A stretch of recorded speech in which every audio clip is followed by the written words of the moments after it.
Hi ಎಲ್ಲರಿಗೂ ಮಹಾಶಿವರಾತ್ರಿ ಹಬ್ಬದ ಆರ್ಥಿಕ ಶುಭಾಶಯ.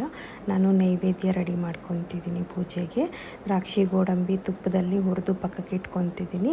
ಅದೇ ಪ್ಯಾನ್ಗೆ ಚಿರೋಟಿ ರವೆ ಹಾಕಿ ಹುರ್ಕೊಂಡೆ, ಹಾಗೆ ಗೋಧಿ ಹಿಟ್ಟು 1 ಕಪ್ ಹಾಕಿ ಹುರ್ಕೊಂಡೆ, ಹಾಗೆ ಅಕ್ಕಿ ಹಿಟ್ಟು 1 ಕಪ್ ಹಾಕಿ ಹುರ್ಕೊಂಡು ಸಕ್ಕರೆ ಪುಡಿ ರೆಡಿ ಮಾಡಿ ಇಟ್ಕೊತಿದ್ದೀನಿ. ಎಲ್ಲ ರೆಡಿ ಆಯಿತು. 3 ಹುರಿದಿರೋ ಹಿಟ್ಟುಗಳಿಗೆ ನಾನು ಸ್ವಲ್ಪ ತುರಿದಿಟ್ಕೊಂಡಿರೋ ಕೊಬ್ಬರಿ ಹಾಗೆ ಫ್ರೈ ಮಾಡಿರೋ ದ್ರಾಕ್ಷಿ ಗೋಡಂಬಿ 3 ಈಕ್ವಲ್ ಆಗಿ ಹಾಕ್ಕೊತಿದ್ದೀನಿ. ಈಗ ಸಕ್ಕರೆ ಪುಡಿ ಹಾಕ್ಕೊತಿದ್ದೀನಿ.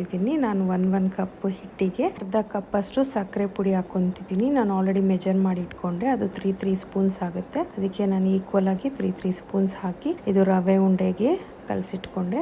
ಇದು ಗೋಧಿ ಹಿಟ್ಟಿನ ಉಂಡೆಗೂ ಕಲಸಿ ಪಕ್ಕಕ್ಕೆ ಇಟ್ಕೊಂಡೆ, ಹಾಗೆ ಅಕ್ಕಿ ಹಿಟ್ಟಿನ ಉಂಡೆಗೂ ಕಲಸಿ ಪಕ್ಕಕ್ಕೆ ಇಟ್ಕೊಂಡೆ. ಈ ಥರ 3 ರೆಡಿ ಮಾಡಿ ಇಟ್ಕೊಂಡ್ರೆ ಉಂಡೆ ಬೇಗ ಕಟ್ಬೋದು. ನಾನು ಆಲ್ರೆಡಿ ಹಾಲು ಕಾಯಿಸಿ ತಣ್ಣಗೆ ಮಾಡಿ ಇಟ್ಕೊಂಡಿದ್ದೀನಿ. ಹಾಲು ಹಾಕ್ಕೊಂಡು ರವೆ ಉಂಡೆ ಕಟ್ಕೊತಿದ್ದೀನಿ. ನೋಡಿ, ರವೆ ಉಂಡೆ ರೆಡಿ ಆಯಿತು.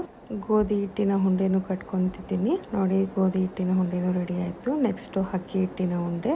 3 ಥರದ ಉಂಡೆ ರೆಡಿ ಆಯಿತು ನಮಗೆ ನೈವೇದ್ಯಕ್ಕೆ.